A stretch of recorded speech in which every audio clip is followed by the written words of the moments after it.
Hi everyone, आज का first current affairs है। सेबी के 11वें अध्यक्ष के रूप में किसे नियुक्त किया गया? इसका सही जवाब हो जाएगा तुहिन कांता पांडे को सेबी के 11वें अध्यक्ष के रूप में नियुक्त किया गया। चलिए देखते हैं न्यूज में क्यों था। भारत के वित्त सचिव तुहिन कांता पांडे को 3 वर्ष के लिए भारतीय प्रतिभूति एवं विनिमय बोर्ड सेबी का 11वां अध्यक्ष के रूप में नियुक्त किया गया। विदेशी पोर्टफोलियो निवेशकों ने अकेले 2025 में शेयर बाजारों से 1,13,000 करोड़ से अधिक का निकासी की है। यह सबसे बड़ा चिंताजनक है, जो पिछले 28 सालों में सबसे ज्यादा शेयर बाजार का नीचे स्तर गिरा है। इससे पहले ये हाल फिलहाल का न्यूज है जो चर्चा में है, इसे भी हम इसमें यहाँ मेंशन किए हैं। इससे पहले इसके पूर्व अध्यक्ष थे माधुरी पुरीभुज थे। सेबी एक वैधानिक निकाय है जिसकी स्थापना 12 अप्रैल 1992 को भारतीय प्रतिभूति एवं विनिमय बोर्ड अधिनियम 1992 के प्रावधान के अनुसार किया गया था।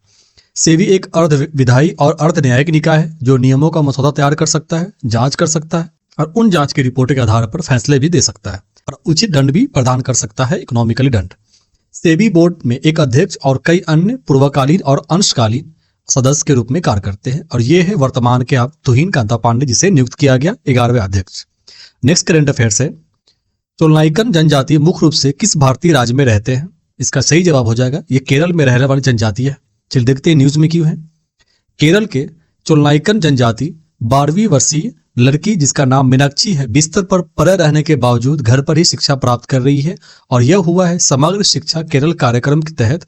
इनकी शिक्षा सहायता के लिए चोलनाइकन भाषा में लगभग 30 ऑडियो और विजुअल टेक्स्ट को डेवलप किया गया है, जिसमें थंका, बाना और बेली, जिसमें इसका मतलब होता है चंद्रमा, आकाश और तारा नामक वार्तालाप पाठ उसी के भाषाओं में अनुरूप तैयार किया गया है।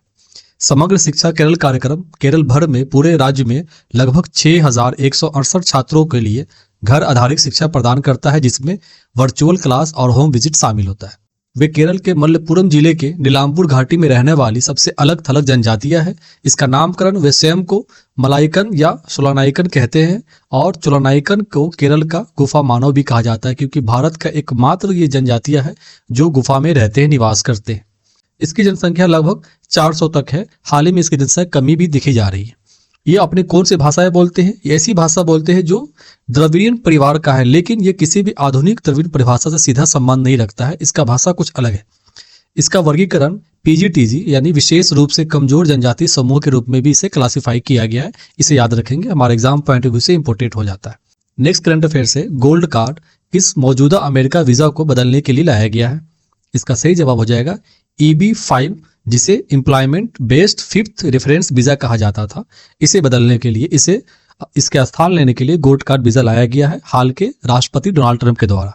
चलिए देखते हैं न्यूज में क्यों है। राष्ट्रपति डोनाल्ड ट्रंप ने अमेरिका में अस्थायी निवास और अमेरिकी नागरिकता चाहने वाले विदेशी निवेशकों के लिए गोल्ड कार्ड नामक वीजा कार्यक्रम का घोषणा किया। यह विदेशी निवेशकों को आकर्षण करके और सरकारी आय में वृद्धि करने का, अर्थव्यवस्था को प्रोत्साहन करने का एक साधन के रूप में इस्तेमाल करेगा। इसमें क्या है, गोल्ड कार्ड या गोल्डन वीजा मौजूदा EB-5 है, जिसे employment based fifth reference visa कहा जाता था, उसका स्थान लेगा। अगर किसी को गोल्ड कार्ड लेना है तो लगभग $5 मिलियन खरीद सकता है, अर्थात $5 मिलियन का देने के बाद ये गोल्ड कार्ड मिलेगा और उसको अस्थायी निवास के साथ साथ ही नागरिकता भी प्रदान कर दी जाएगी। अब हम देखते हैं E5 वीजा जो पहले था, अब गोल्ड कार्ड वीजा, दोनों में अंतर क्या है। इसमें ग्रीन कार्ड जारी किया जाता था और इसमें गोल्ड कार्ड जारी किया जाएगा।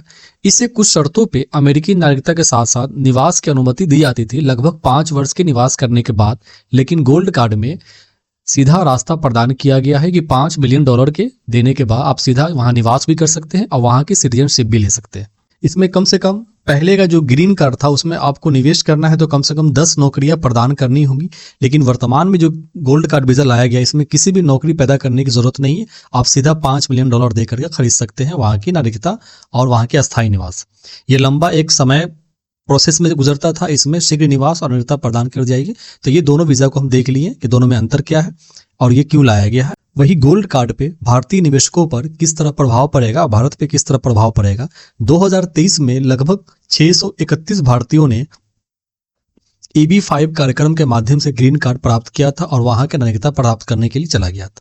लगभग $5 मिलियन की कीमत देखते हुए गोल्ड कार्ड कई बड़े भारतीय निवेशकों को आकर्षण कर सकता है, जो बड़े उद्योगपति है और बड़े जिसके पास करोड़ों है, लगभग 43 करोड़ होता है इंडियन रुपीज में, जो देगा वहां नागरिकता पाने के लिए जा सकता है। क्योंकि ज्यादातर देशों में अमेरिका का सिटीजनशिप लेने के लिए होड़ लगा हुआ है, उसी के द्वारा डंकी भी जाया जा रहा है। जो फिलहाल में जो भी डंकी के माध्यम से गया था इलीगल माइग्रेंट सभी को वापस भेज रहा है।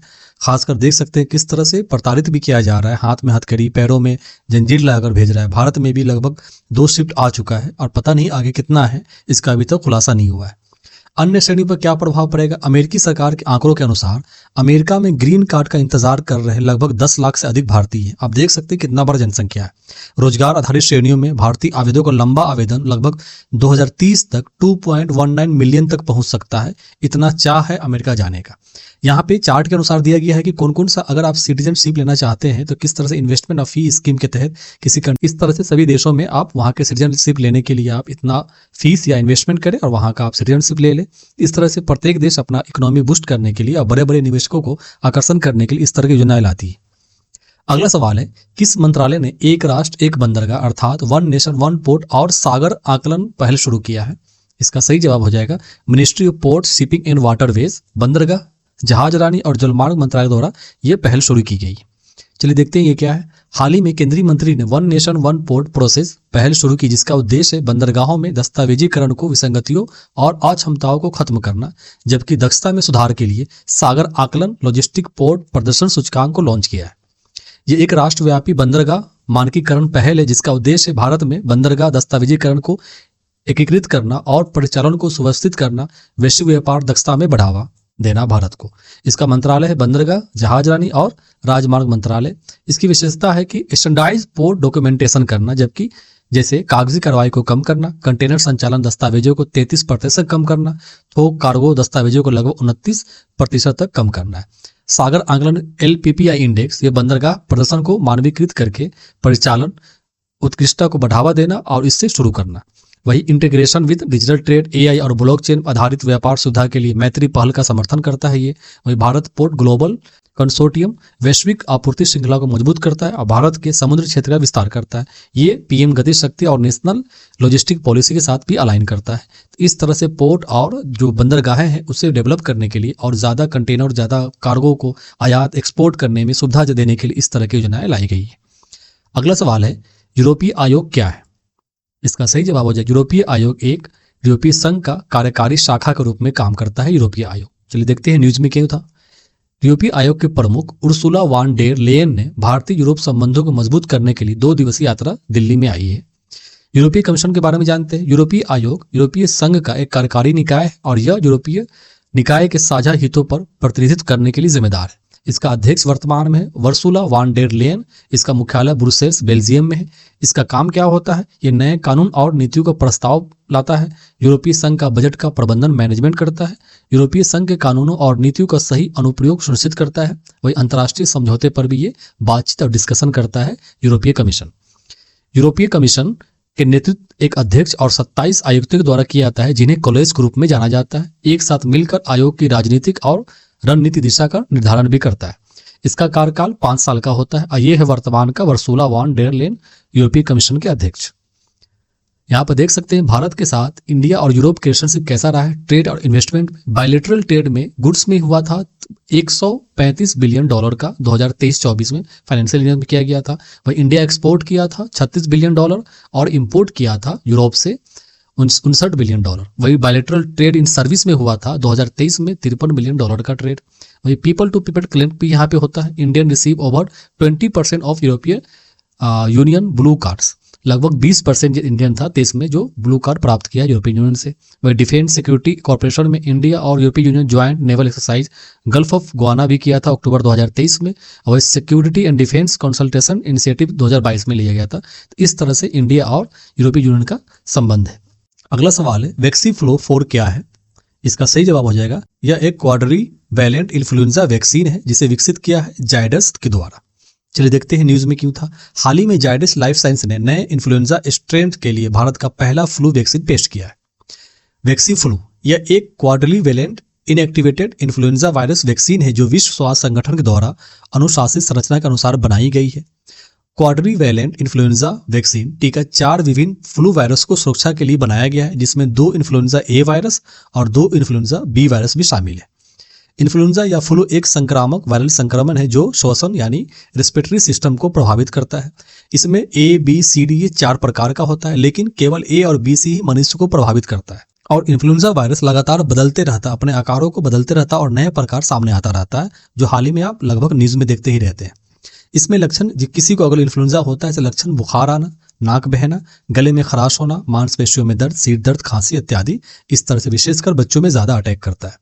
संचरण कैसे होता है? ये खांसने, छींकने या बात करने के माध्यम से जो बूंदें निकलती है, थूकें निकलती है, उसके माध्यम से फैलता है। सबसे उच्च जोखिम होता है लगभग 5 वर्ष से कम आयु के बच्चों को, बुजुर्गों को, जो सबसे ज्यादा जिसका रोग प्रतिरोधक क्षमता कमजोर होता है, उस पर ज्यादा प्रभाव पड़ता है।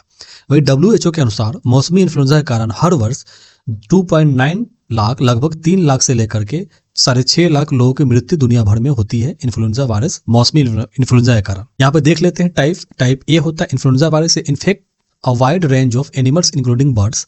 वही इन्फ्लुएंजा बी होता है mainly effect humans, and C होता है infects human and pig but more than rare A और बी।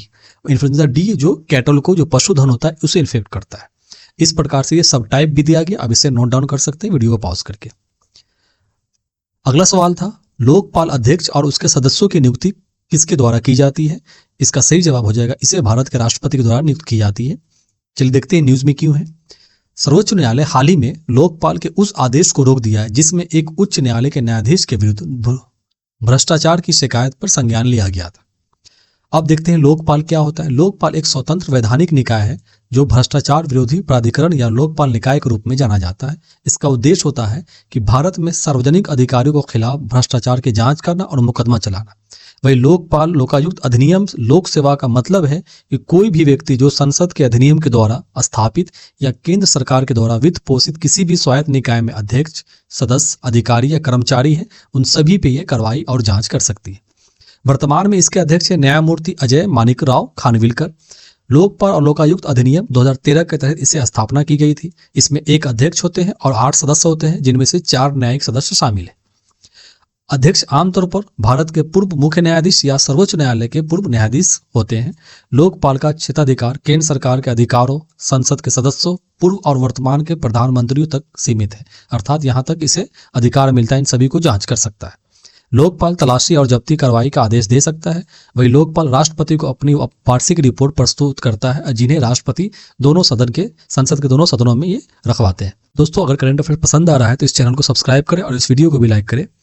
कल के करंट अफेयर्स को रिवीजन करते हैं। कल का पहला करंट अफेयर्स था धर्मागार्जिन अभ्यास का 6ठा संस्करण का आयोजन कहाँ किया गया है? इसका सही जवाब हो जाएगा जापान के ईस्ट फ्यूजी ट्रेनिंग एरिया में इसका आयोजन किया जा रहा है, धर्मागार्जिन 6 एडिशन का। अगला सवाल था जल थल रक्षा 2025 में किन बलों ने भाग लिया था? इसका सही जवाब हो जाएगा Indian army, India coast guard, marine police और वहां के गुजरात के स्थानीय पुलिस, ये सभी भाग लिए। नेक्स्ट सवाल था जैव विविधता रिसाव अर्थात बायोडायवर्सिटी लीकेज शब्द का अर्थ क्या होता है? इसका मतलब होता है जब किसी अमीर देशों के द्वारा पारिस्थितिक तंत्र की रक्षा करने के प्रयास में अन्य जगह पर जैव विविधता वाले क्षेत्र में अधिक उत्पादन करता है, उससे जो बायोडायवर्सिटी लॉस होती है उसी को बोलते हैं बायोडायवर्सिटी लीकेज। अगला सवाल था किस संगठन ने भारत की पहली नौसेना एंटी शिप मिसाइल विकसित किया है? इसका सही जवाब होगा DRDO के द्वारा इसे विकसित किया गया है। नेक्स्ट सवाल था टी हॉर्स रोड चीन के किस क्षेत्र से होकर गुजरता है? ये तिब्बत, भारत और चीन को जोड़ते हुए सड़क जाती है। अगला सवाल है ग्लेम्बी का मतलब क्या होता है? इसका फुल फॉर्म होता है glacier mass balance inter comparison experiment.